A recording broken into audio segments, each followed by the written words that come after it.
العالمين والصلاة والسلام على نبينا محمد وعلى آله وصحبه أجمعين وبعد. Today inshallah we are meant to talk about Imam Shafi'i and Imam Ahmad rahimahumullah ta'ala.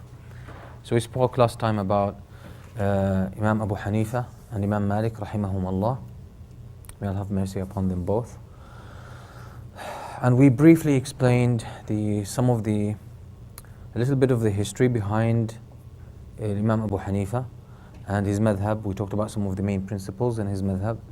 We did the same as well with Imam Malik, generally speaking. So we got a glimpse into each of these two madhabs. Now it's time to deal with, just to have a glimpse into madhab al-Imam al-Shafi'i and then madhab al-Imam Ahmad bin Hanbal. Imam al-Shafi'i being born the year 150 after Hijrah gave him an advantage. So he was born the year 150 and he lived 54 years. So he died relatively young. So he died at the age of 54. So he died 2 or 4 after Hijrah. Imam al-Shafi'i, in his time, Al-Khilaf al-Abbasiyya, or the Abbasi Caliphate, was established. Was in its peak, actually. That's the peak of the Abbasi, Al-Khilaf al-Abbasiyya, the Abbasid Caliphate. And that meant there was a lot of stability, there was a lot of knowledge as well, so people were free to travel, there was less turmoil, revolutions almost completely subdued. And that, as I said, gave a lot of tranquility in the society, the general society. This also contributed to the intellectual, scientific movement. So the people were feeling safe, everything was available, there was a state of affluence, generally speaking. There was a state of affluence. Scholars, as we said, were able to travel safely and meet different scholars and learn from them, and so on and so forth. And that had an impact. So Imam al-Shafi'i, actually, it was obviously tawfiq from Allah subhanahu wa ta'ala that he was born, or he lived in a time where everything seems to conspire to make him an imam. So when he was born, he showed signs of intelligence and he was exceptional compared to his peers and his friends. So he memorized the Quran from a young age. Between 6 and 7, he completed the memorization of the Quran. At age 7, he completed the memorization of the Quran. And also from a young age, he lived most of his time with Banu Hudayl. This is one of the Arab tribes that maintained their Bedouin nomad tradition. Specifically the language, the purity of the Arabic language. So Imam Shafi'i learned their language and learned their Bedouin nature as well. And we said, generally speaking, the Bedouins, specifically at that time, there was a lot of manliness in their approach to life. So this is why even, you remember from the life of the Prophet ﷺ, that the kids in Mecca used to be sent to the Bedouins outside of Mecca, outside the cities. Why? Because of the fresh air, the good quality of food, and the noble character that generally the Bedouins were known for, the language, the nobility and the I would say eliteness of the language, and also because of their lifestyle. There was a lot of manliness, there was a lot of responsibility from a young age. So this would contribute to the growth of the young man specifically. That would contribute a great deal of personal traits that are desired. So Imam al-Shafi'i spent on and off with Banu Hudayl around 10 years. So he learned a lot from them. Even the Imams of al-Lugha, the Imams of the Arabic language, like even the Imams of, or I would say the Imams of al-Shi'r, of Arabic poetry, like al-Asma'i. Imam al-Asma'i was a scholar of hadith, but he was not like one of the main famous ones. He was also an Imam of al-Lugha, Imam in the Arabic language, and specifically in poetry. So he says, صححت أشعار اللغة على فتى من قريش يقال له محمد بن إدريس. He said, I checked the poems of the Arabs, that's pre-Islam and during Islam. So he says, I checked them for authenticity. So I checked what I had with the authority, and that's a young man from Quraysh named Muhammad ibn Idris, and that's a Shafi'i. Muhammad ibn Idris Shafi'i. So an Imam in the poetry, he goes and checks and verifies his own collection of Arabic poetry with Muhammad ibn Idris Shafi'i, shows that how profound and well established he is in the Arabic language. So from a young age, as we said, he excelled, and he traveled to meet Imam Malik when he was around 10, 11 years old. Prior to that, he had memorized Al-Muwatta. He had memorized Al-Muwatta of Imam Malik. He memorized it completely. And when he went to meet Imam Malik, Imam Malik, when he saw him, he said, Ya Muhammad,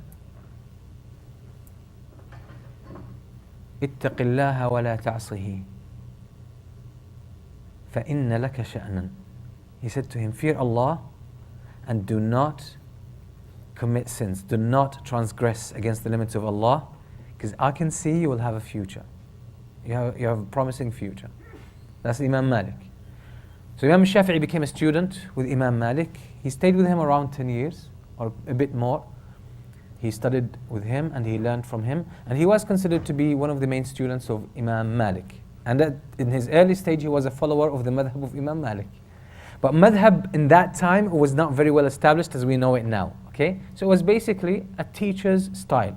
So he was a follower and he was a defender of Imam Malik for the early stage of his life, Imam Shafi'i. Some of the stories mention that when the first time he travels to Medina to learn from its scholars, he was 9 years old. His father passed away when he was still young, but his mother raised him. So she sent him to Medina to learn. So he when he was to set out from Mecca, he needed to join a caravan. So he found one of the caravans, and caravans were like traveling daily. It was like a train station. So every couple of hours there would be a caravan setting out to northward to Medina from Mecca. So he found a caravan and he asked if he could join them. They said, absolutely, you can join us. And he was, obviously it was strange. Someone about 9 years old traveling by himself. So they admired that about him. They invited him, they were having some food, so they invited him over. He joined them. One of the old men in the caravan, he was a man of wisdom obviously, so he noticed that this was no normal young man. He was so special. So he approaches him, he says, you are from Quraysh. He said, yes. He says, you are from the most noble among Quraysh. He said, how did you know? He said, because we invited you to food and you agreed. وَالَّذِي يَقْبَلُ كَرَمَ النَّاسِ كَرِيمٌ. He said, we invite you to eat with us. And usually the people who respond to invitations with respect, they themselves are generous. So I noticed that in you. Second of all, I noticed that you are silent most of the time and you're a deep thinker. And that's not very common. Anyway, so the journey would take around, if they moved quickly, it would take around 3-4 days to reach Medina. 3-4 days to reach Medina. Imam Shafi'i kept to himself. And the people in the caravan used to argue over petty things. Like, you ate more bread than I did, or you were probably marching a little bit faster than us, that caused us to be tired, etc. and so on. And so people were arguing. People sometimes, their arguments erupt over small things, insignificant things. It happens. Imam Shafi'i kept to himself. When they reached Medina, like some people said, oh no, you didn't engage in any of our socialization. He turned to them and he said, to that guy, he said, it's fine for your socialization, but on the way, I've revised the Quran more than 9 times. On the way. So I was revising the Quran as he was on his probably camel or horse, and 3 times every day. 3 times every day, he revised the whole Quran from his memory. So that shows from a young age he was so focused, he knew what he wanted. Anyway, so Imam Shafi'i grew up, and as I said, he learned a lot from Imam Malik, and he was one of his main students. Then he returned to Mecca from Medina.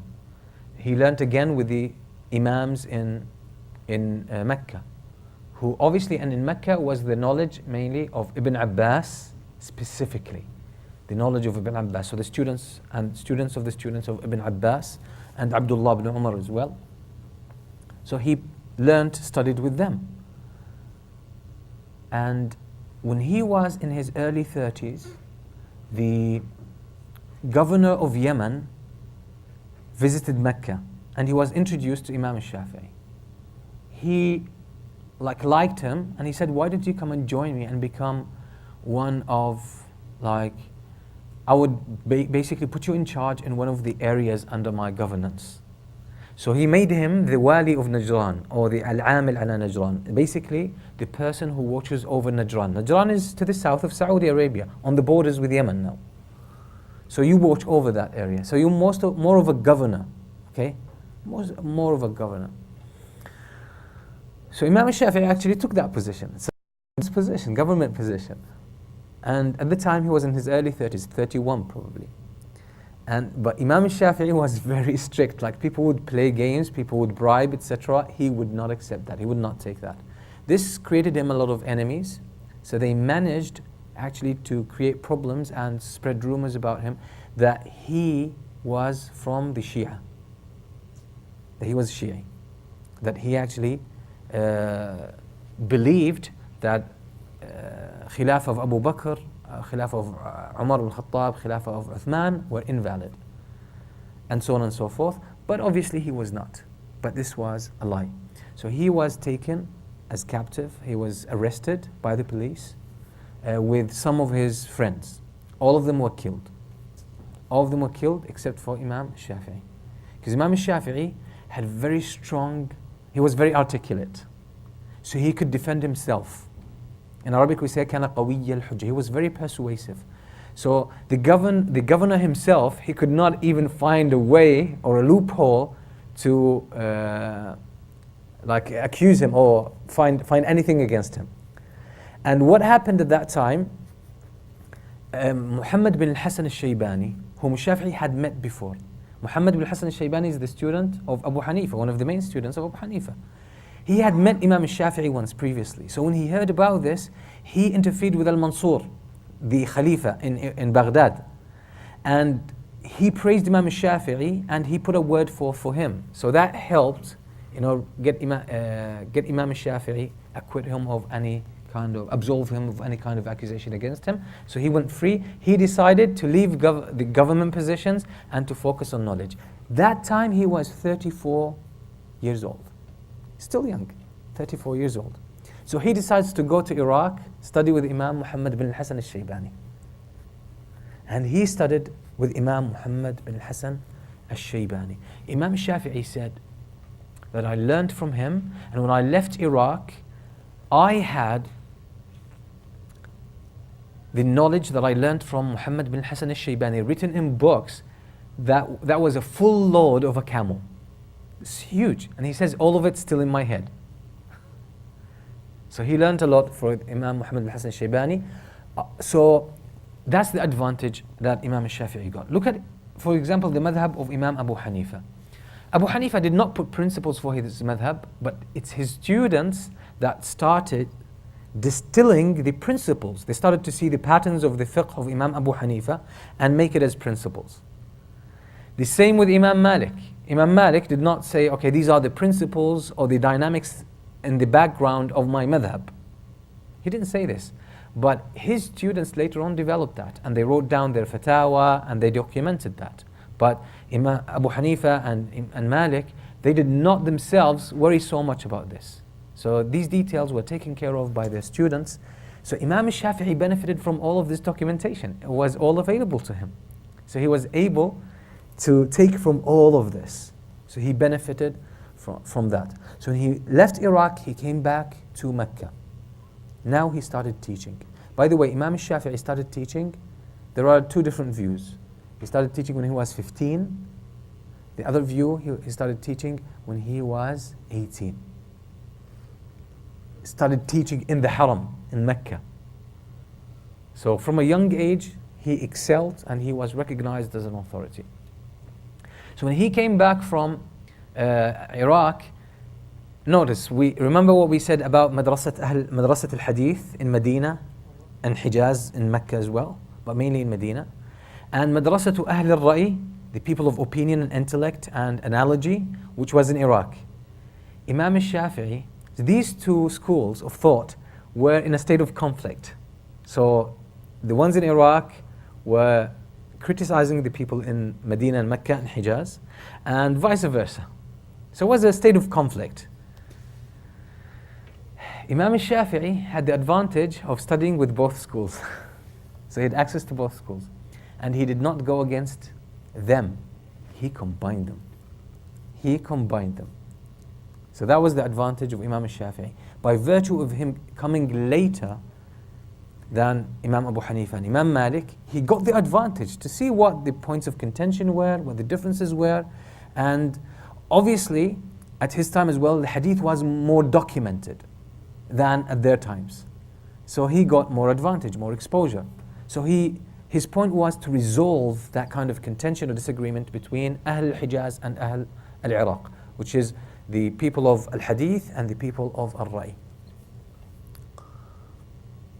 And this is when Imam al-Shafi'i actually wrote his book, Al-Risala. It was Abdul Rahman bin Mahdi who asked him, he said, write a book that describes the principles of your approach, of your madhab. So now Imam al-Shafi'i started to move away from madhab Malik. He started to develop his own school of thought. He started now to develop his own school of thought. So the early features of his madhab started to become clear. So he wrote Al-Risala. Abdul Rahman bin Mahdi says, every time, he says, I read this book countless times. He says, every time I read it, I learn something new. And he says, I make dua for Imam al-Shafi'i all the time. All the time. There's a statement that's sometimes attributed to Imam Ahmad, but it's been questioned. Imam Ahmad is one of the students of Imam Shafi'i, but he said, basically, it's not emphatically attributed to Imam Ahmad, but it was said by someone, most likely, probably Imam Ahmad. It says, كان أهل الرأي يلعنوننا ونلعنهم. Imam Ahmad is so much focused on hadith. So he says the people of al-Ra'i, of intellect and analogy, they used to curse us and we curse them. Basically, like we used to disagree with them, they disagree with us, we criticize them, they criticize. There were some kind of intellectual battle between us. إلى أن جاء الشافعي فوفق بيننا. Until Shafi'i came and he created a reconciliation, a harmony between both. So that was a great contribution of Imam Shafi'i, and this is what his madhab is actually based upon. And it's not something that bringing two things together just like that. No, there's a work of integration. It has to be authentic. It's not just bringing two entities and like putting them together. It doesn't work. But it was intelligent work of integration of the principles of them.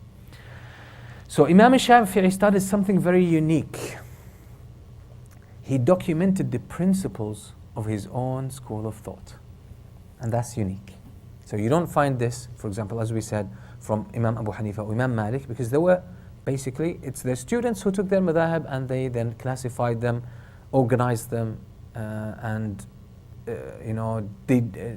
deduced the principles and so on and so forth. Imam Shafi'i himself was aware of the principles, he created them, he put them together, he designed them nicely, and this is how he built his fiqh. And you referred to this last week, right? About inductive and deductive approach. So that was Imam Shafi'i's approach. So he developed greatly. He became an imam from that time. From that time, he was in his late 30s when he became a well-recognized imam, to the extent that people would come from all parts of the Muslim world to study with an Imam al-Shafi'i. I want to share with you some statements of praise about Imam al-Shafi'i. This is the book of Al-Risala. Book of Al-Risala by Imam Shafi'i. This is the first book written on usul al-fiqh. The first book written on usul al-fiqh. This copy that's still available there, it was, mashallah, verified and brought out by Ahmad Shakir, the well-known scholar of hadith, Ahmad Shakir from Egypt, who passed away probably 50, 60 years ago. Rahimahullah. He was probably the main authority of hadith at his time. So he says, لو جاز, this is the introduction he wrote for the Risala. He said, لو جاز لعالم أن يقلد عالما لكان أولى الناس عندي أن يقلد الشافعي. He said, if it were permissible for a scholar to make taqleed of another scholar, in my opinion, it would be a Shafi'i to make taqleed of. That's his personal opinion. Another statement of praise is basically Ahmad ibn Hanbal came from Iraq to visit Imam al-Shafi'i and learn from him. So one of the friends of Imam Shafi'i, Imam Ahmad, blamed him, and he said, you leave the class or the halaqah of Sufyan ibn Uyayna, the great scholar, who is also the Shaykh of al-Shafi'i. Sufyan ibn Uyayna was also the Shaykh of al-Shafi'i, the teacher of al-Shafi'i. He says, you leave the halaqah of Ibn Uyayna and you sit with this Bedouin, talking about al-Shafi'i. So Imam Ahmad says to him, uskut, stay quiet. إنك إن فاتك حديث بعلو وجدته بنزول. If there is a hadith that came to you through a long chain of narration, or that you missed through a very short chain of narration, you will still find it with Imam al-Shafi'i from another way. وإن فاتك عقل هذا, he says basically, if I miss a hadith through a short chain of narration, through Sufyan ibn Uyayna, okay, I will still find it through someone else. It might be a longer chain of narration, yes. But وإنك إن فاتك عقل هذا أخاف أن لا تجده. But if you miss the intellect and the understanding of this man, he's talking about Shafi'i, I'm afraid you won't find it elsewhere. So he's saying basically, I might miss a hadith from Ibn Uyayna, but I will find it somewhere else. But if I miss the intellect and the understanding of this man, I'm afraid I won't find it anywhere else. So this is indispensable. So it's a matter of choice. ما رأيت أحدا أفقه في كتاب الله من هذا الفتى. I have not seen a man who has an understanding of the book of Allah like this young man. Although Imam Ahmad was younger than him. Dawood bin Ali al-Zahiri, who started as a Shafi'i but later on changed. He's the Imam, or the one who established al-Zahiriyya, the literalist, extreme literalists. He says about al-Shafi'i, he says, قال لي إسحاق ابن راهويه, one of the great scholars, إسحاق ibn Rahawayh, said, ذهبت أنا وأحمد. He was a friend, close friend of Imam Ahmad. He says, when I went with Imam Ahmad to al-Shafi'i in Mecca and I asked him about certain things.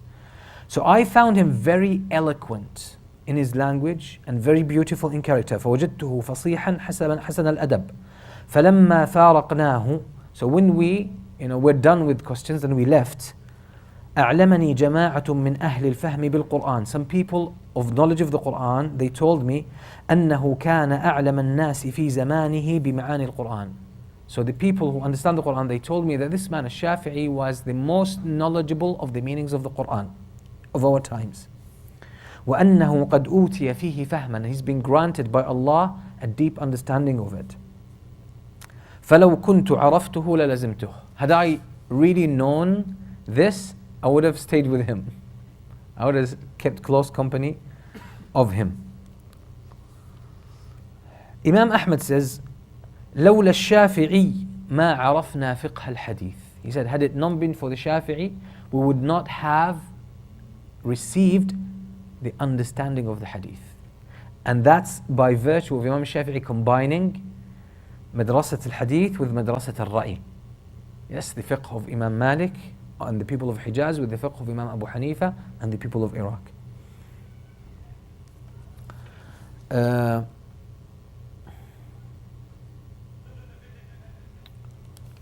Imam Ahmad bin Hanbal, his son Abdullah, who was one of his main students, he says to him, like, إني أراك تكثر الدعاء للشافعي.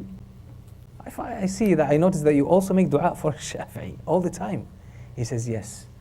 I always say, Allahumma ighfir li wa li waliday wa li Shafi'i. He says, I always say, oh Allah, forgive me my sins, forgive my parents their sins, and forgive Imam Shafi'i's sins. All the time. So he said, Ya bunay, كان الشافعي, that's after the death of الشافعي, كان الشافعي كالشمس للدنيا والعافية للناس. فهل عن مثل هذا من عوض? He says, oh my son, Imam al-Shafi'i was like the sun for the earth. And he was like health for the bodies of people. And he says, is there any replacement for a man whose description is like this? So you can see how Imam al-Shafi'i was, he had a profound impact. A lot of his students and other scholars, they said, had it not been for the Shafi'i, we would not be able to have any proof about fiqh or anything. We would not be able to use proofs properly. It was all for Imam al-Shafi'i. So Imam al-Shafi'i, although he lived a short life, still he had a very powerful and big impact on, the development of fiqh, on the development of fiqh.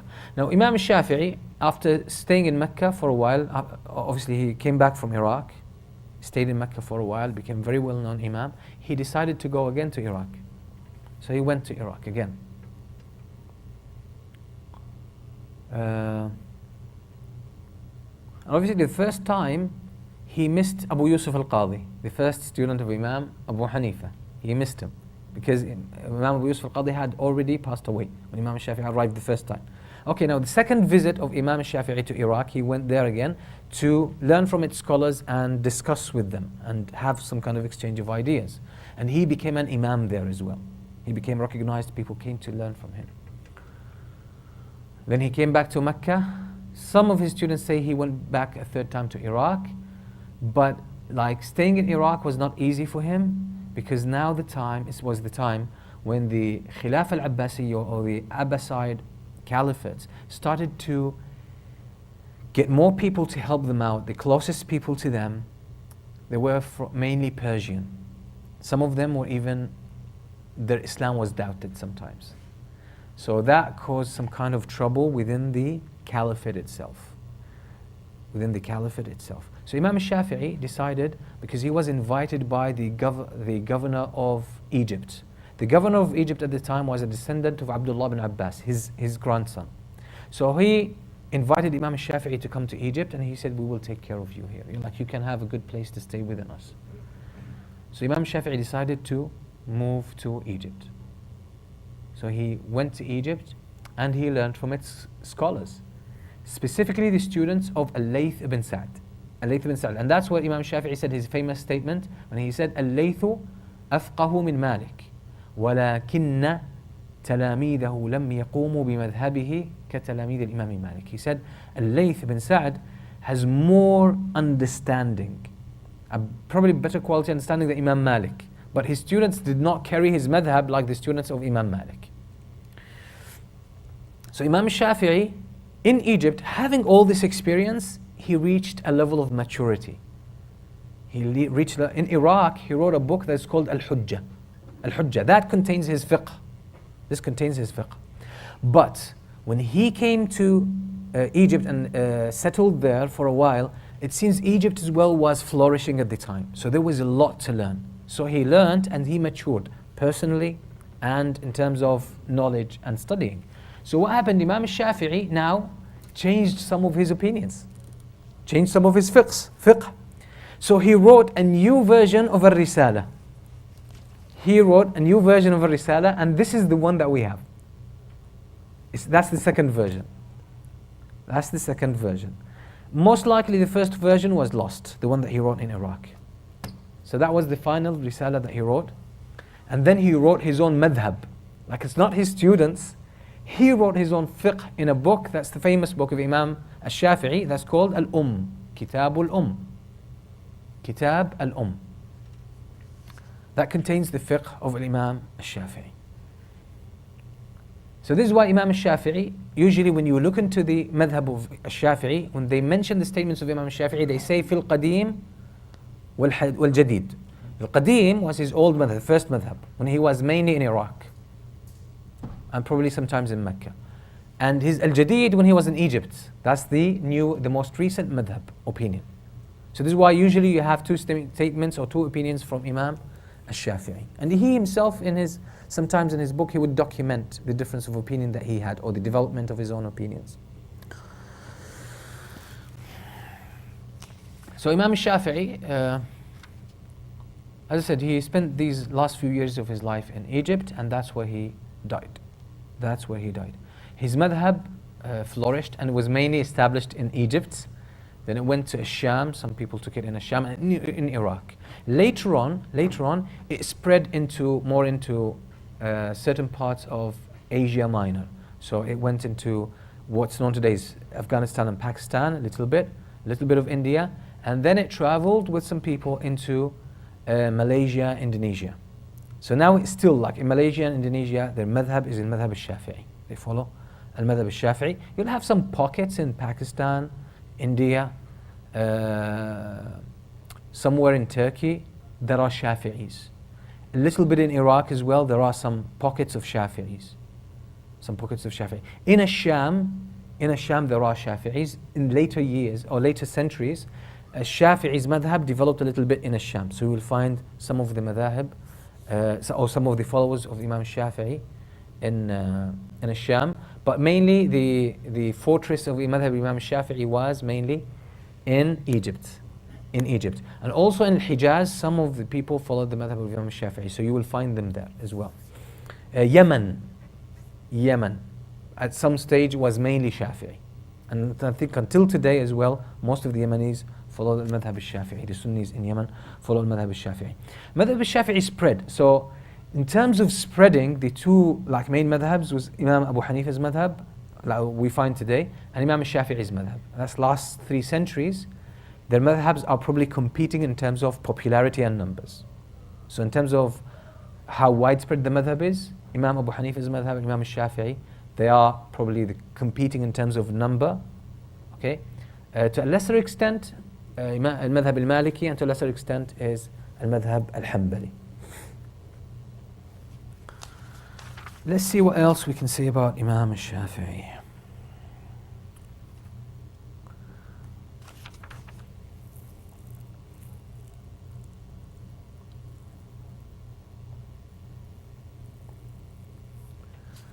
Okay, one of his students, Muhammad bin Abd al-Hakam, one of his students in Egypt, he says, لولا الشافعي ما عرفت كيف أرد على أحد وبه عرفت ما عرفت وهو الذي علمني القياس رحمه الله فكان صاحب سنة وأثر وفضل وخير مع لسان فصيح بليغ وعقل صحيح رصين.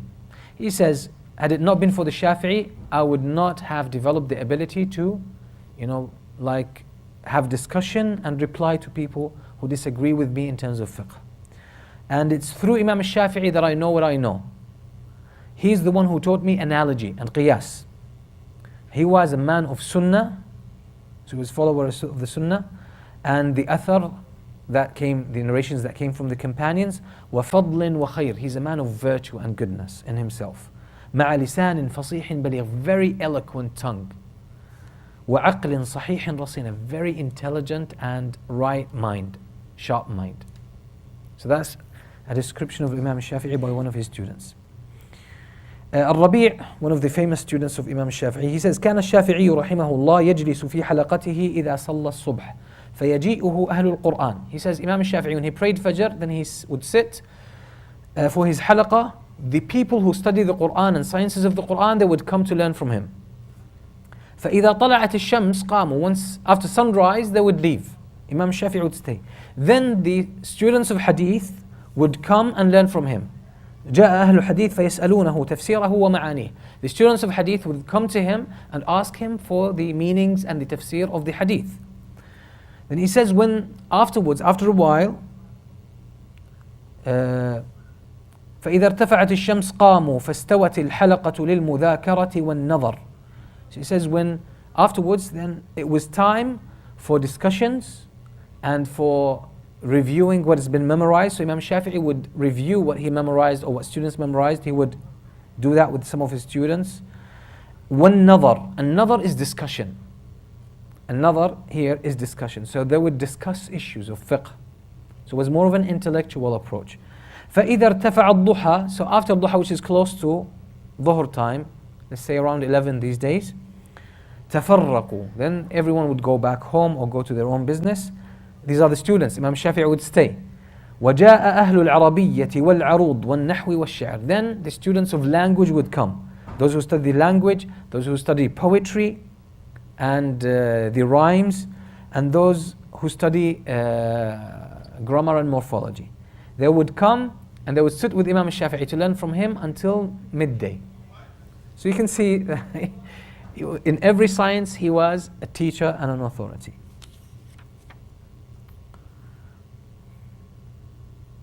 Okay, Imam Shafi'i, generally speaking, as we said, he was mainly a student for Imam Malik. He also took the fiqh of Al-Awza'i through the student of Al-Awza'i, which is Umar ibn Abi Salama. And he also took the, as we said in Egypt, the fiqh or the madhab of Al-Layth ibn Sa'd from his students, mainly Yahya ibn Hassan. And he also took the fiqh of Abu Hanifa from Muhammad bin Hassan al-Shaybani. So he had quite good exposure to the different madhab that were available in his time.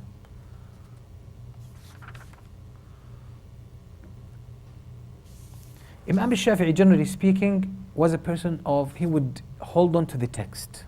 He would hold on to the text. So he was, and this is why he has a musnad. Imam al-Shafi'i has a musnad, a book of hadith.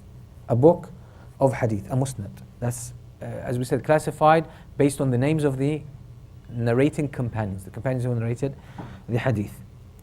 Imam Shafi'i at his time, the Mu'tazila opinions started to appear, and he was completely against them.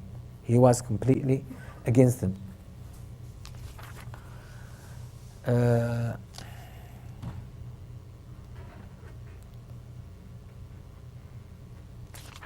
Yeah, the fiqh of Imam al-Shafi'i, basically for him the main source of Sharia is Al-Kitab wa Sunnah, the Quran and the Sunnah. These are the main source. And for him, the Quran has authority over everything, but he says when it comes to taking rulings, the Quran and the Sunnah, act together. So he says for him, and that's according to most of his students, that a Sunnah could السنة تخصص القرآن. So there could be a general statement in the Quran. We have a hadith. The hadith could actually put a context for this verse. Put a context, a limiting context for this verse. It's possible. That's his fiqh. So for him, in terms of legislative authority, the Quran and the Sunnah were pretty much at the same level, because both of them are revelation. And then he says, for him, if we don't find from the Quran, the Quran, the Sunnah, add to this, so the sources of tashri', Quran, Sunnah, and al-ijma', which is the consensus. And Imam Shafi'i was very careful to claim what was consensus. So not anything, because for him, you needed to have a proper consensus, and that wasn't easy. So Imam Shafi'i was very careful. And this is where Imam Ahmad also learned this specific point from Imam Shafi'i. So Imam Shafi'i was very careful as to where to claim ijma'. So he says ijma' is something that is known usually among the companions, the main things about Islam. But when it was a marginal issue and someone says there's ijma', for Imam Shafi'i he would question this, because you would need to investigate. Really, is there anyone who disagrees with this? Probably there is someone. So Imam Shafi'i was very careful about this.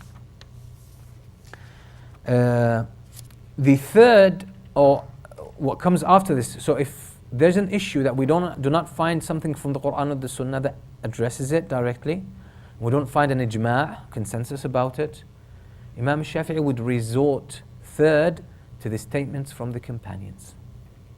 Statements from the companions. And he would choose from among them, if they differed, if the companions differed, he would choose the statement that in his understanding is closest to the Quran and the Sunnah. If he did not find anything about this, then he would resort to al-qiyas, analogy. he would resort to al-qiyas, which is analogy.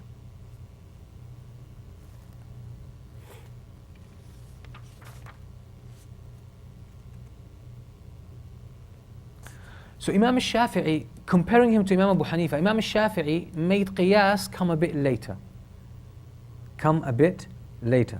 So qiyas or analogy plays a more important role in the madhab of Imam Abi Hanifa. Imam al-Shafi'i pushed it a little bit later. So he would put in front of it statements of the companions. He said, لا نخرج عن أقوال صحابة رسول الله صلى الله عليه وسلم. He says if we have a statement from the companions, even if they disagreed, we do not depart from their opinion. So we take one of them, but we do not come up with a new opinion. So we have to choose from the options that we have among the companions. Okay? In the Hanafi madhab, there is more space there.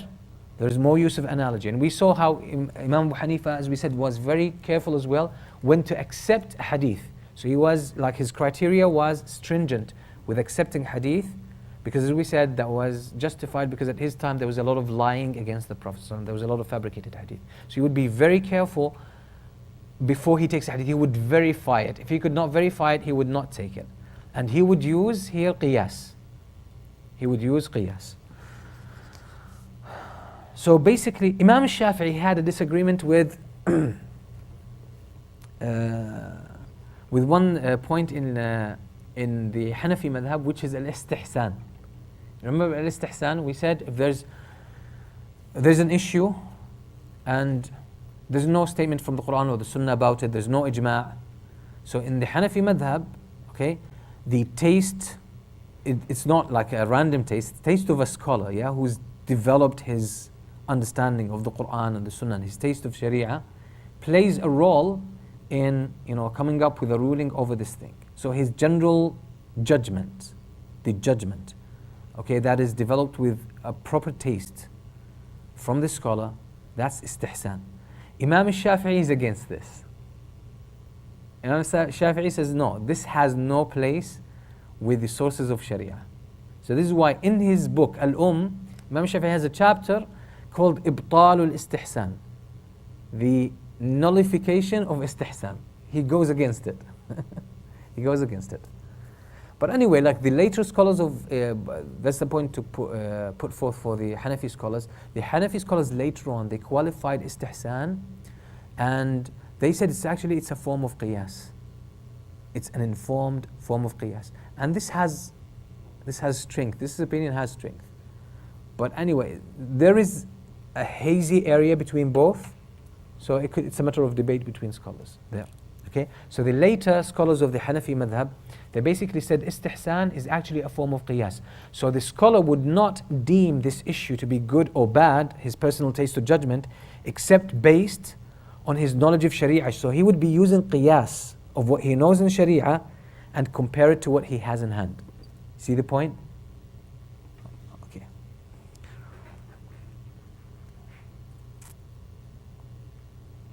Okay, that's generally speaking about Imam al-Shafi'i and his madhab. Imam Shafi'i did not really spread in the North Africa, apart from Egypt mainly. In Algeria, Morocco, Mauritania, or Andalus, Imam Shafi'i's madhab did not really, gain followers. It was mainly Maliki madhab there.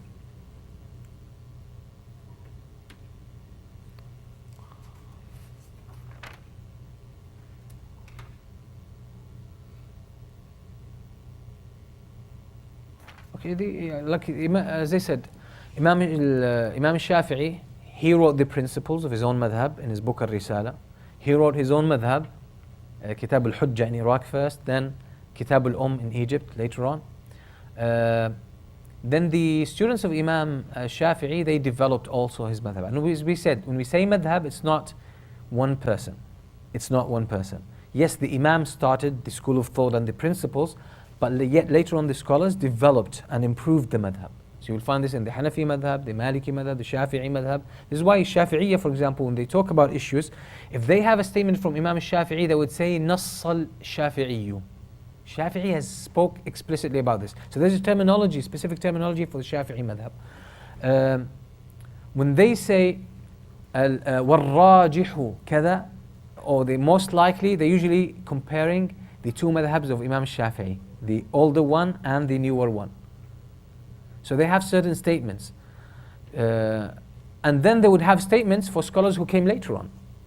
Scholars who came later on. So the ones who study the madhab al-Shafi'i thoroughly, they can tell from the books of al-Shafi'i which are the opinions of Imam Shafi'i and which are the opinions of the later scholars of the madhab al-Shafi'i. Like Imam al-Muzani, one of the main students of Imam al-Shafi'i, he himself wrote his own fiqh. And it's one of the main sources in the Hanafi, in the Shafi'i fiqh. Also you have Abu Ishaq al-Shirazi, later on came Shafi'i. So his books became an authority. The Imam al-Ghazali, one of the main authorities in fiqh al-Shafi'i. Then mainly Imam al-Nawawi. Imam al-Nawawi, he's, let's say, one of the later scholars of the and the main pillars of al-Madhab al-Shafi'i. He himself has his own opinions. He has his own opinions, still respected and even looked up, he's looked up to in al-Madhab al-Shafi'i. So when we say madhab, basically we're talking about the imam that established the madhab, the principles, and later on it developed by the students. So this is when we talk about madhab. So when someone says you're following this specific madhab, I'm specifically talking about scholars. I'm not talking about blind following. I'm not talking about blind following that has as well this sense of what we say at-ta'assub. At-ta'assub is a sense of bigotry, a sense of cynicism against people who follow other madhab. We're not talking about this. We're talking about the scholars who follow a madhab and they understand the principles of the madhab and they understand the Quran and the Sunnah and they relate to that and they evaluate the opinions based on the contextual evidence or the textual evidence, which is the Quran and the Sunnah. You will find this in all the madhab. You will find this in all the madhab. So when someone says, oh, these are just following a madhab or the opinion of one person, that's inaccurate. A madhab is the development of fiqh, school of thought. And it's not like a madhab, there's no Quran and Sunnah. No, the scholars of the madhab have always been going back to the Quran and the Sunnah, and sometimes they would even change. Like Abu Yusuf al-Qadi made a lot of fatawa in opposition, or not necessarily in opposition, but that are completely different from Abu Hanifa's fatawa. Was that lack of loyalty? No, on the contrary. He held on to the principles of Abu Hanifa. But by virtue of living further after Abu Hanifa, he came across many hadith that did not reach Iraq at the time of Abu Hanifa. So later on he came to learn about these hadith, and he realized if Imam Abu Hanifa were alive at this time and he came across this authentic hadith, he would absolutely change his opinion. So that's how the scholars have always developed the madhab in that sense. Okay? So and following the madhab in that sense is legitimate. Following the madhab in that sense is legitimate. Okay? Is legitimate. And the scholars have always done this. The scholars have always done this. So the imam usually grows within a madhab, and after he reaches a high level of ijtihad, slowly they start departing from al-madhab. But they're still called so-and-so al-Shafi'i, so-and-so al-Hanbali, so-and-so al-Hanafi. Scholars have always been like this. So this kind of name or title at the end doesn't mean, oh, he's a blind follower. No, it means that's where he started, that's his foundations, his roots, that's his base of fiqh, and from there he flourished and developed. Okay? So we need to understand the heritage of our scholars properly without doing injustice to them. And as I said, we should not mix the proper following of the madhab, which is enlightened with the divine revelation. We should not mix this with ta'assub. Okay? We're not talking about ta'assub. Then it's time to talk about Imam Ahmad. Imam Ahmad was born the year 164, and died 241. So he lived around 77 years. Imam Ahmad, rahimahullah. He was born in Baghdad. And he comes from the tribe of Shaybani. Shaybani. And this tribe was based in South Iraq, around al-Basra. His father died when he was still a little child, so he was brought up by his mother. From a young age, Imam Ahmad showed signs of excellence and intelligence and righteousness. So from a young age, Imam Ahmad was very righteous, very straightforward, righteous person. First, he studied, surprisingly, one of his early teachers was Abu Yusuf al-Qadi, the student of Imam Abu Hanifa. So Imam Ahmad first started with Madrasat al-Ra'i, with the school of intellect, analogy, and reason. That's where he started. Then he left this school and decided to lean more into the hadith later on.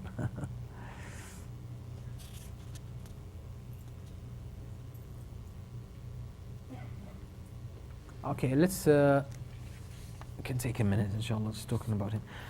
So Imam Ahmad first learned in Iraq, then he moved to Asham, traveled to Asham, to Al-Hijaz, Mecca and Medina. He learned from the scholars there. And he also went to Yemen. He went to Yemen to study with Abdul Razzaq al-San'ani. You know, the one who wrote Musannaf, Abdul Razzaq, Imam Abdul Razzaq al-San'ani. Imam Ahmad met him in Mecca, and then he decided even to go to Yemen, to Sana'a, to study with him. So he studied with him. And obviously when he met Imam al-Shafi'i in Mecca, and then Imam al-Shafi'i, when he went to Iraq, Imam Ahmad learned from him so much, and he became one of his main students. So Imam Ahmad was one of the main students. He had a lot to do with Imam al-Shafi'i. So there was great friendship among them. They were very close to each other, Imam al-Shafi'i and Imam Ahmad. Imam al-Shafi'i, or Imam Ahmad, focused so much on hadith. He focused so much on hadith, to the extent that some of the scholars of his time, they said, ما رأيت أحفظ, like Abu Zur'a al-Razi, one of the great scholars of hadith. He is the authoritative hadith of his time, and he saw most of the students and scholars of hadith. When he was asked who's the most knowledgeable of hadith, he said, I haven't seen like Imam Ahmad. لم أرى أحفظ من أحمد ibn Hanbal. I haven't seen anyone who has memorized and learned more than Imam Ahmad. It's said that Imam Ahmad knew by heart 200,000 hadith, authentic hadith, and 100,000 weak hadith. He knew them by heart. Still, Imam Ahmad would not teach from his memory.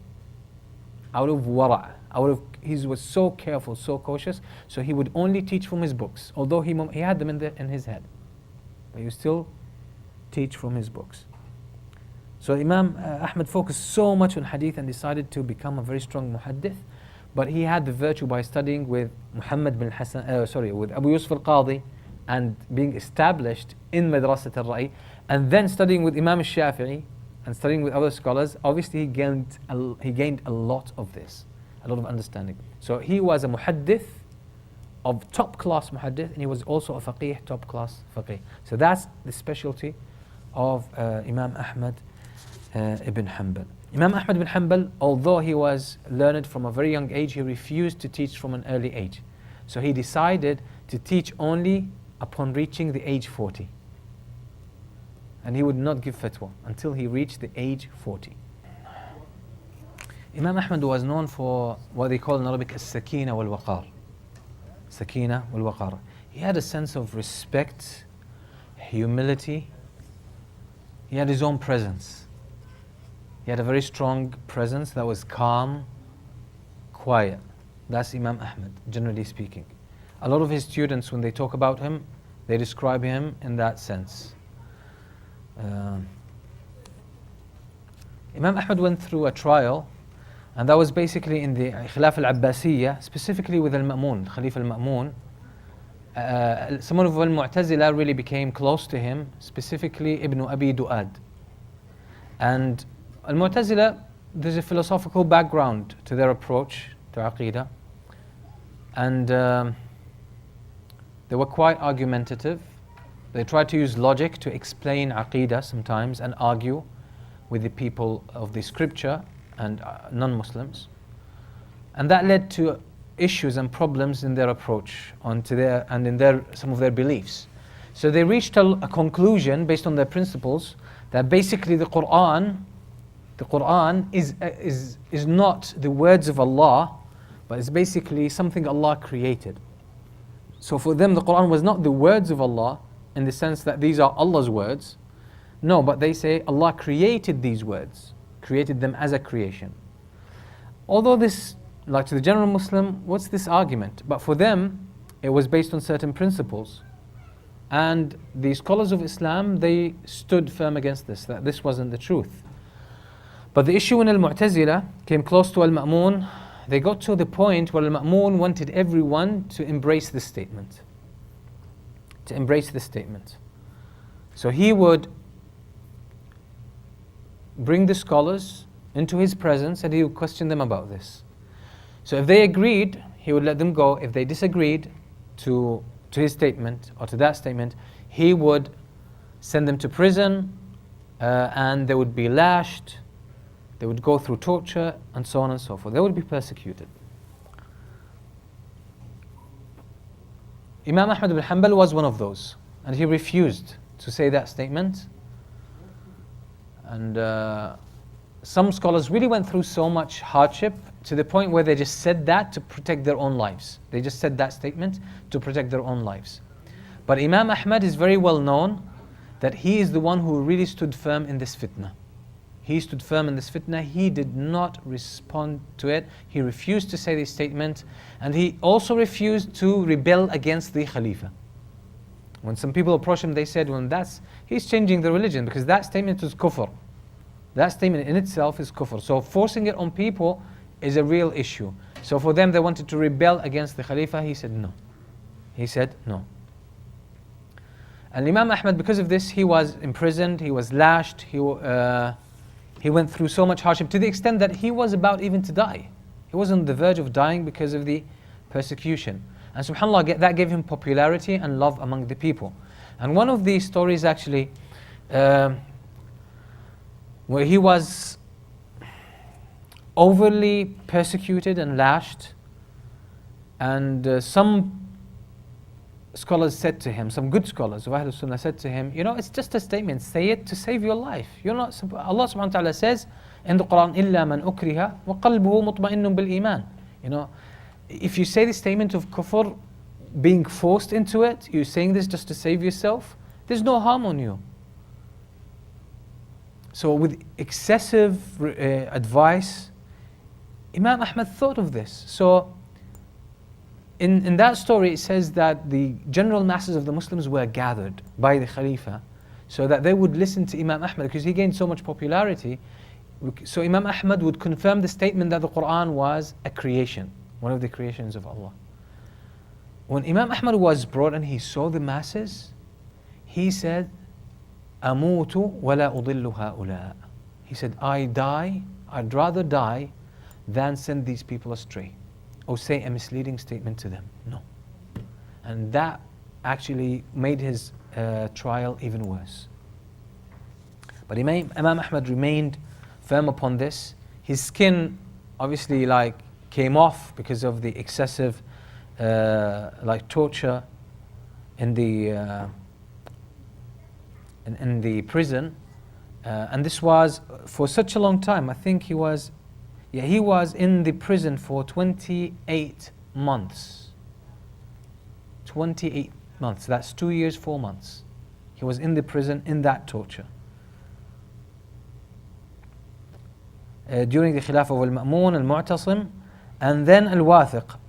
During the Khilafah of Al-Wathiq let them go, but he basically said to Imam Ahmad, you are not allowed to teach, you're banned from teaching or public speech. You can't make any public statements, you can't teach, that's it, you stay at home. You stay at home. So there's a funny story of someone who traveled to come to see Imam Ahmad, and he wanted Imam Ahmad to teach him hadith. So he traveled from a long distance. He came to Imam Ahmad to his house. Imam Ahmad told him, I can't teach you. I'm not supposed to teach. I'm not allowed to teach. I can't. Obviously I won't jeopardize my life for that. So the man insisted and says, I said, I travel. I came to, I think he came from Egypt to him. And he said, I came and to learn and all that stuff. I sold all my properties, all my belongings to be able to come here. And so Imam Ahmad said to him, listen, if you want, you can pretend, he gave him a trick. You can pretend to be someone who sells maybe bread. So you can go and to the baker, get bread. You come to me as if you are selling it to me. So you sit on the door waiting for me, and I'll be behind the door giving you the hadith, and then I will open the door and I will take the bread from you and I'll give you the money. So the man basically used to come to the door of Imam Ahmad every day just for this, and he learned from Imam Ahmad so many hadith. And then afterwards, when the ban was lifted from Imam Ahmad, and that the ban was more than 5 years. That person, I can't remember his name, subhanAllah. He became one of the closest students of Imam Ahmad. Now Imam Ahmad, after this, he gained so much popularity and love among the masses. So much popularity, and so you can see the patient character of Imam Ahmad, that despite what happened to him, he was calm, he was balanced, he did not go and rebel or create problems. So Imam Ahmad was, as I said, he focused so much on hadith that he became an authority on hadith. So he wrote his Musnad, and we said his Musnad has 28,000 unique hadiths, narrations, plus change. Imam Ahmad did not like writing down his fatwa or his thing. So one day his son asked him, he said, you don't like writing books, so why did you compile this Musnad? He said, I wanted this to be a reference, so people who need to learn the hadith and check the hadith, they can always refer to it. They can come back to it. And actually until today, Al-Musnad is one of the main references of hadith. One of the main references of hadith.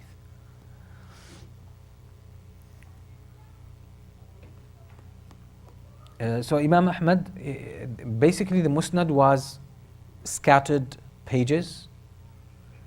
When Imam Ahmad felt that he was close to his death, he requested his son Abdullah and some of his students to bring all of these pieces together and organize them so that his compilation is complete. So Imam Ahmad himself, he did not write down his own fiqh like Imam al-Shafi'i. He avoided this. He didn't want to do this.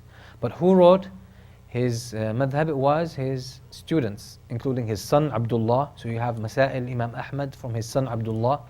You have also the Masail from his students, like Masail al-Khallal, Masail Imam Ahmad by al-Khallal, etc., and others.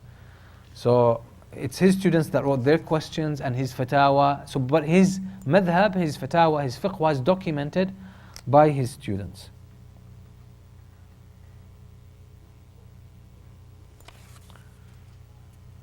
Al-Musnad has mainly authentic hadiths and hasan hadiths and weak hadiths. There is some kind of discussion among the scholars, does it have fabricated hadith and so on and so forth, but most likely it doesn't have fabricated hadith. It might have some weak hadith, but there is a fiqh behind these weak hadith because they have a use still. Maybe not directly, as we said previously, not directly take a ruling from them, but they might have an indication in the chain of narration about certain narrators. There might be something there in them. Now let's come to the principles of Imam Ahmad's madhab. For him, it was the text had the ultimate authority, which is the Quran and the Sunnah. The Quran and the authentic hadith had ultimate authority in fiqh. So Imam Ahmad would stick to the text, Quran and Sunnah, and not depart from it. For him, he made this the basis of his madhab. Holding on to the apparent meaning, not the literal. We say the apparent meaning. Literal is more of an extreme kind of approach. The apparent meaning, the direct, obvious meaning of the text. He would hold on to this and he would build his madhab mainly on this. Second source for him was the fatwa of the companions. So for example, with taking the text, Imam Ahmad, when he dealt with the, remember if a woman was divorced 3 times by her husband, does she take a nafaqah? Does she take providence or some kind of money from him for her expenses? Remember that the Prophet Fatima bint Qais said yes, but Umar ibn Khattab refused to take her narration because he questioned it. So Imam Ahmad discarded Umar ibn Khattab's opinion and he took the hadith. He said, no, that's the text? No way. We don't take anything other than the text. And Imam Ahmad would not take even the opinion of a companion or a tabi'i if it contradicts or if it seems to be in contradiction with the Quran or Sunnah. Second source, we said the fatwa of the companions. The fatwa of the companions. And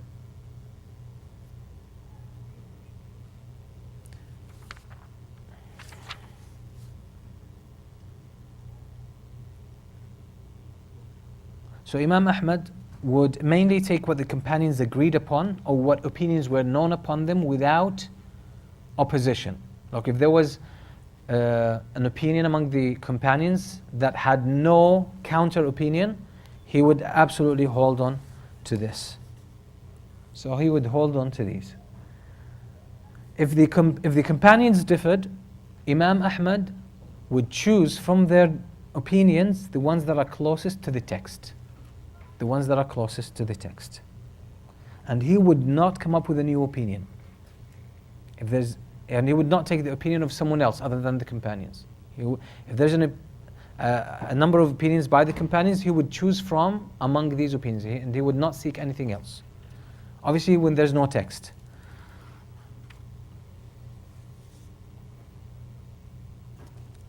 Imam Ahmad would consider,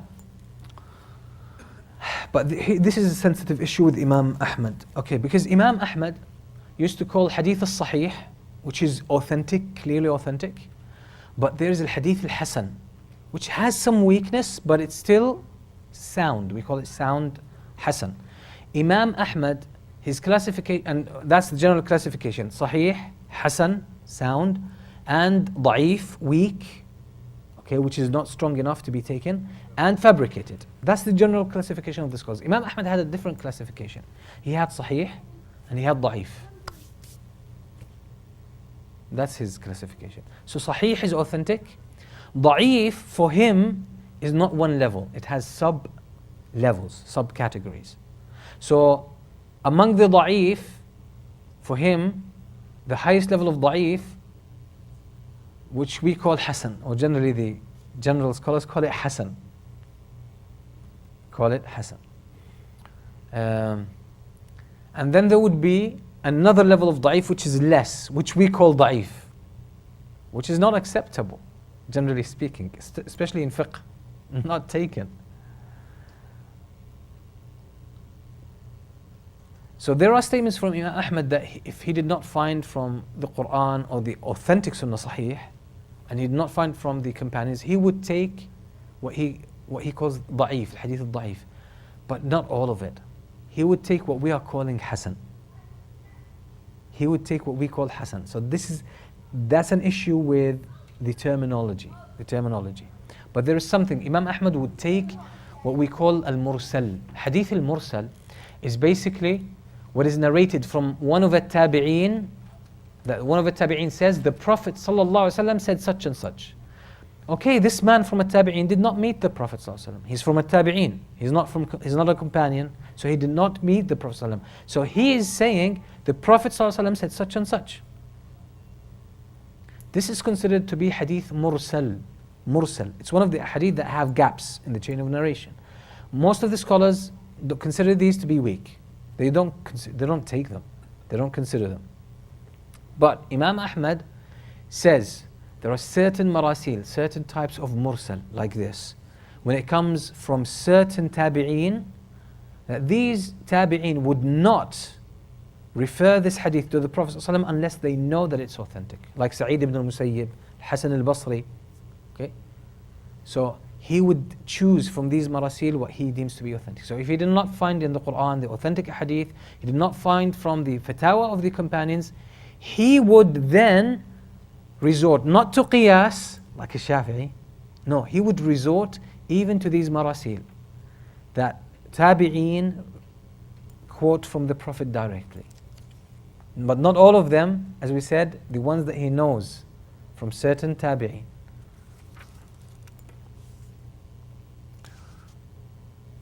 Then Imam Ahmad, finally, he would resort to qiyas. He would resort to qiyas.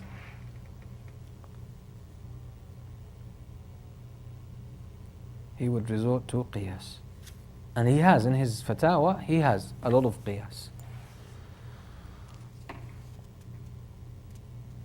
The main students of Imam Ahmad and the ones who spread his madhab is his son, Abdullah, and he has another son called Salih as well.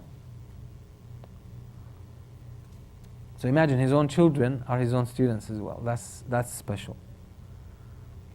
Abu Bakr ibn al-Athram, Abu Bakr Ahmad al-Athram, Abdul Malik ibn Mahran al-Maymuni, Abdul Malik ibn Mahran al-Maymuni, Abu Bakr al-Mirwadi. Abu Bakr, this guy is very well known in the Hanbali madhab. Abu Bakr al-Mirwadi. And he was very close to Imam Ahmad.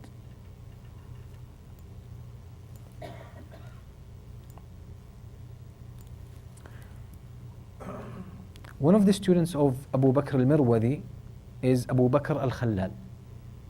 So Abu Bakr al-Mirwadi, the student of Imam Ahmad, has a student who's called Abu Bakr al-Khallal. That's very well known in fiqh. And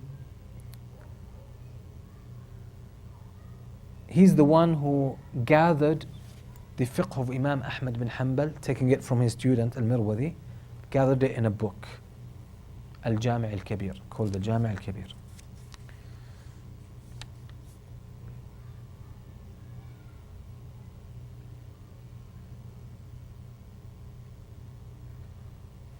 Imam Ahmad sometimes has many opinions about one thing. So these are called riwayat from Imam Ahmad. So you'll find sometimes about one issue, 3, 2, 3, 4 sometimes. 4 riwayat from Imam Ahmad. 4 fatawa about it. These issues have been studied by a lot of the Hanbali scholars, and they tried to find like exactly what was the latest of Imam Ahmad, okay, the latest of his fatawa. The Hanbali madhab, in terms of spreading, I said it was mainly in Iraq where Imam Ahmad was. He was in Baghdad.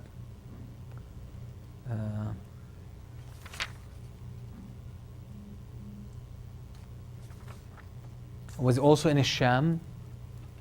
Was in Sham, okay, and this is why you have, for example, Ibn Taymiyyah was Hanbali. His student Ibn Qayyim was Hanbali as well. Ibn Kathir was Hanbali, yeah.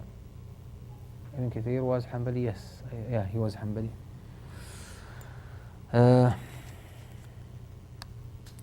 And also in Najd, in the middle of the Arabian Peninsula, Najd, where you have Unayza, Burayda, a little bit spread then afterwards into what's called Al-Yamama, which is Al-Riyadh, and in the east of what is known today as Saudi Arabia. The fact that in the last, let's say, around 150, 200 years, that the Saudi government has adopted the Hanbali madhab, that helped its spread as well. So it became the stronghold, Saudi became the stronghold of the Hanbali madhab, and that helped it spread and even develop. Specifically when you're talking about Saudi where Mecca and Medina are, so that gives it that helped spread the madhab in the last, let's say, 150 years. The the fiqh of Imam Ahmad bin Hanbal is mainly based, you'll find it heavily based on the hadith. Heavily based on the hadith. But the scholars of the Hanbali madhab later on developed a lot. They developed a lot and they got more into usul al-fiqh. They got more into usul al-fiqh, which is the principles, the dynamics behind the fiqh. And they built quite good heritage when it comes to usul al-fiqh. They're pretty much close to the Shafi'i as well. There are differences, but pretty much close as well to the Shafi'i, usul al-fiqh. Imam Ahmad bin Hanbal, Imam al-Shafi'i, when he was asked about Imam Ahmad bin Hanbal, who did you know in Iraq is the most knowledgeable? He said, there's no one who knows more about the Quran, more about the hadith, and no one who's more righteous that I left behind more than Imam Ahmad. Imam Ahmad was young still. So Imam al-Shafi'i praised a lot. He praised Imam Ahmad a lot. He praised him a lot. The scholars of hadith as well, they all praised Imam Ahmad a lot. So basically, his madhab is heavily dependent on the hadith, and he took advantage of his time that hadith was documented. So he took advantage of all of this, and he traveled and he learned the hadith, he documented it, and having a base in al-Ra'i as well gave him very good understanding. So he took advantage of all of this, but he decided deliberately not to lean so much into al-Ra'i and the use of reason, but he tried as much as possible to rely on the texts, But he used to use qiyas. Like one of the funny stories, one of the fatawa that came to Imam Ahmad, because there are accusations. Like you have, for example, Ibn Jarir al-Tabari. He says Imam Ahmad is a muhaddith, but he's not a faqih. He says he's muhaddith, but he's not faqih. He doesn't have a proper madhab. He is just a muhaddith. And there are others as well who held this opinion. But you have, for example, Ibn Hajar al-Asqalani, saying this is nonsense. That doesn't make any sense. Look at Imam Ahmad's fiqh. It's a unique school of thought that has so much fiqh about it. And there are others as well who defended Imam Ahmad there. So he does actually. So this accusation was against Imam Ahmad, but because he depended heavily on the ahadith and he limited the scope for qiyas and for use of reason and for a bit more ijtihad. So this caused some people to hold this view about Imam Ahmad. One of the funny stories about Imam Ahmad that shows that he used to use reason. A question came to him that someone made an oath or a nadhr. If something happens, that he would make tawaf around the Kaaba on four, ala arba'a, basically on his hands and knees. So he would basically crawl, make the tawaf crawling. So the question came to Imam Ahmad, what should this person do now? Does he have, what he asked for happened, so does he have to fulfill this oath now? So Imam Ahmad thought, and he said, no. He said, this is an act of ibadah, and it's not befitting for someone to do it like an animal, like how animals, walk on four. Allah gave us the ability to stand on our feet. So he shouldn't be doing it. Then we respect the Kaaba, we don't do tawaf in that fashion around it. So he looked at it from a linguistic point of view. So he said it's four. So he said he makes tawaf 7 times, then he makes tawaf 7 times. So some people actually at his time made fun of this fatwa, but later on the scholars, they said that shows very deep understanding. That for him, the way he looked at this, because he saw it as disrespect to the Kaaba and disrespect to the person. So he didn't want the person to do this. So he thought the best way to do it, to preserve the dignity of the Kaaba and the dignity of that Muslim. And since his oath was, لَأَطُوفَنَّ عَلَى أَرْبَعٍ, I shall make tawaf on 4, basically meaning his hands and his knees. So he said, since it's 4 things, okay, once he walks it's on 2, so in order to be able to make it up for the 4, he makes 2 rounds of tawaf. First round 7, second round 7. And that's, by the way, that shows deep understanding, still shows deep understanding.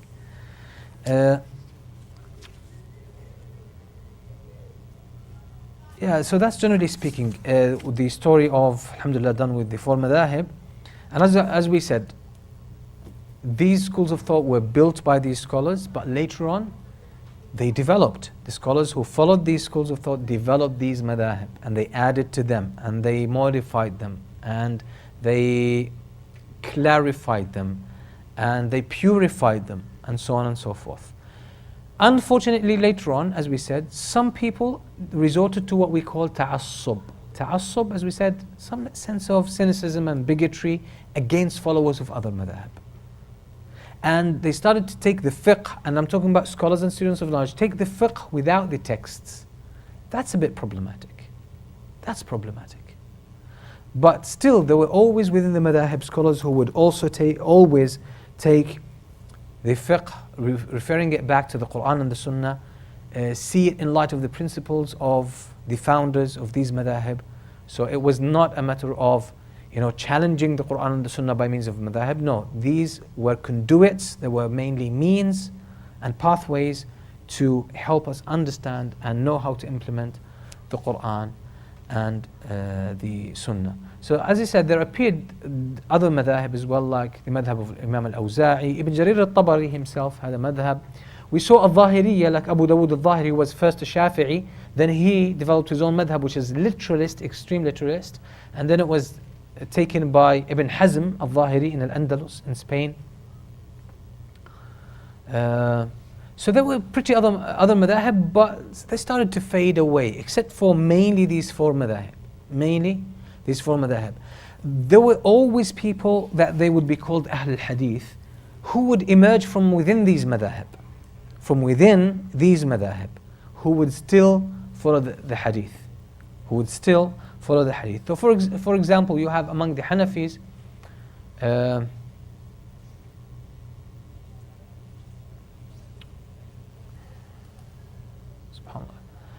let's say the Hanbalis.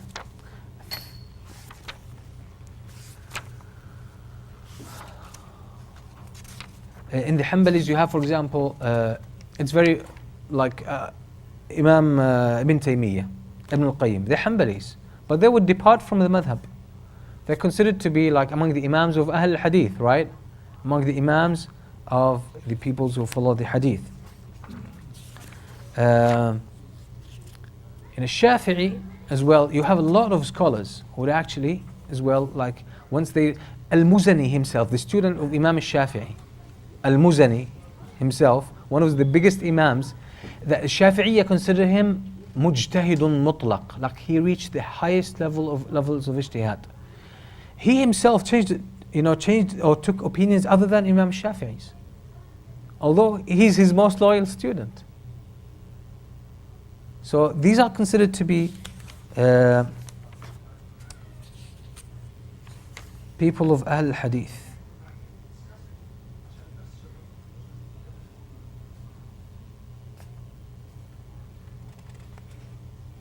Okay, anyway, so in all the madhab you will find, as I said, students or scholars who would still hold on to the madhab, but wherever they find there's a stronger point, finding it in the Quran, the Sunnah, there's more indication there, stronger indication, they would have no issues taking that, okay? And that shows obviously that's the way the madhab are supposed to, and that kept some growth in the madhab. But the ta'assub led to a decline in fiqh, Now, most of these books and the references that I've been looking into, they seem to be quite negative about what happened after the madhab, that there was a decline, closing the door for ijtihad.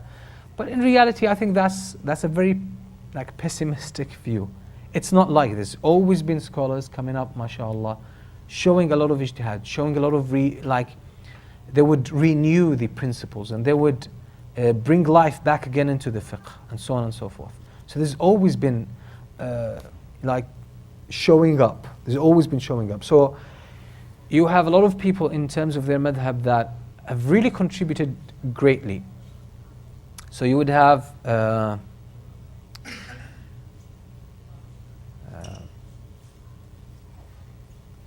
you're specifically talking about in the Hanafi madhab, the al-Qawa'id al-Fiqhiyya appeared. What's usually called in al-Hanafi fiqh al-Ashbah wal-Nadha'ir, the things that are similar. So the Hanafis really made great achievement when it comes to creating fiqhi maxims. And this was such a huge development. Until now, this science is developing. And it's such a powerful science. Al-Qawa'id al-Fiqhiyya. Al-Qawa'id al-Fiqhiyya. It started by Al-Dabusi, by Imam Al-Dabusi. And then later on, a lot of Ibn Nujaym al-Hanafi wrote Al-Ashbah wal-Nadha'ir, the book Al-Ashbah wal-Nadha'ir. So the Hanafi fiqh was rich with this.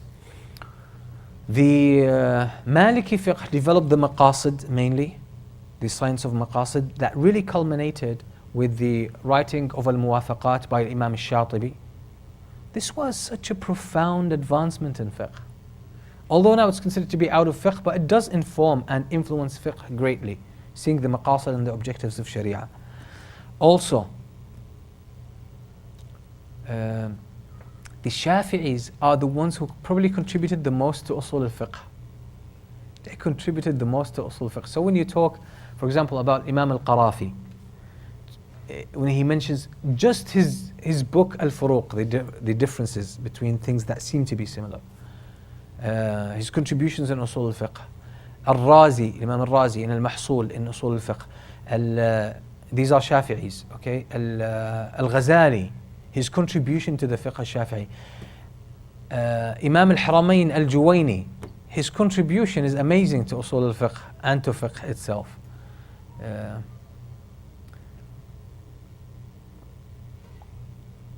You have in the Hanbali madhab, you have, it's enough, Ibn Taymiyyah and Ibn al-Qayyim. I mean, that's enough. That's it. Imam al-Nawawi for the Shafi'i as well is such a great contribution, the way he dealt with fiqh when he wrote his book Al-Majmu' as well. The Hanbalis, you have Ibn Qudama wrote Al-Mughni. It's more like an encyclopedia. Now we're talking about Al-Hanbali, Al-Mughni. And you have also Ibn Taymiyyah, as we said. Ibn Taymiyyah, his contribution to fiqh is so profound. It just is unbelievable, truly unbelievable. The way this man looked into fiqh, the way he used usul al-fiqh, the way he used until today, there are thousands and thousands of dissertations in universities being produced based on the works of Ibn Taymiyyah. Thousands. People are creating new fields of knowledge, new sciences from the books of Ibn Taymiyyah. From the books of Ibn Taymiyyah. You can name it. Qira'at, which he's not known for. There's recently a PhD dissertation on this from Ibn Taymiyyah, his contributions in Qira'at. His fiqh, until now, scholars are still studying his fiqh. And there are so many books about the fiqh of Ibn Taymiyyah, exclusively taking his fiqh out of his books and classifying it as a book of fiqh. In terms of usul al-fiqh, Ibn Taymiyyah is just profound. In terms of aqeedah, that's very well known. That's been probably the most focused aspect of Ibn Taymiyyah's books. It's been highlighted, the most highlighted. In terms of spirituality, Ibn Taymiyyah has not even been discovered yet. And he has profound statements. He has a profound system of spirituality within his books that has not been taken out, has not been exploited and used properly yet. It's profound. Ibn Taymiyyah was more spiritual than the biggest Sufis of all times, but he was not a Sufi. He had authentic spirituality. He was so profound in his spirituality.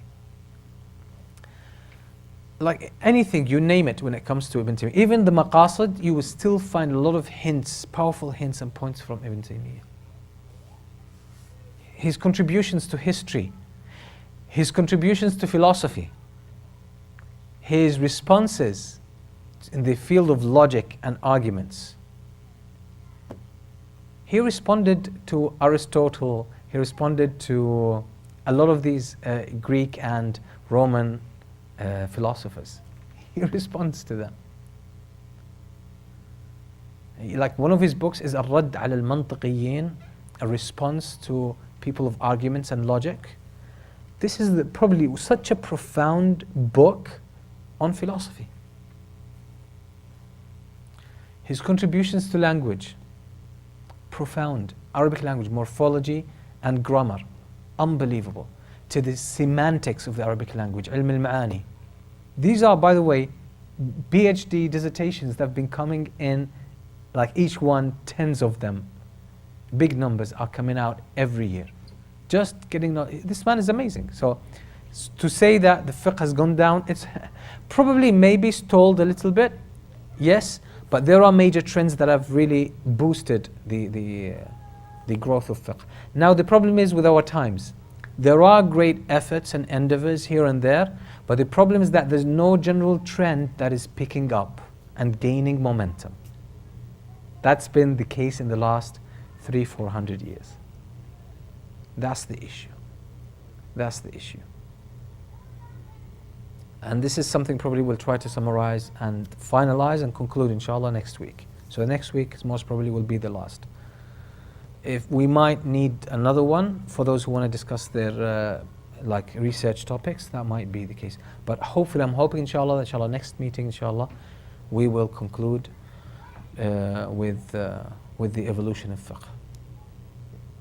If we don't, we'll just probably recap 2 weeks from now, and then just finalize the research topics, and that would be it inshallah. For those who already chose their topics, I think we gave a deadline. What was the deadline? The end of the year, was it? January 1st. جزاكم الله خير. بارك الله فيكم وصلى الله وسلم على نبينا محمد وآله وصحبه وسلم.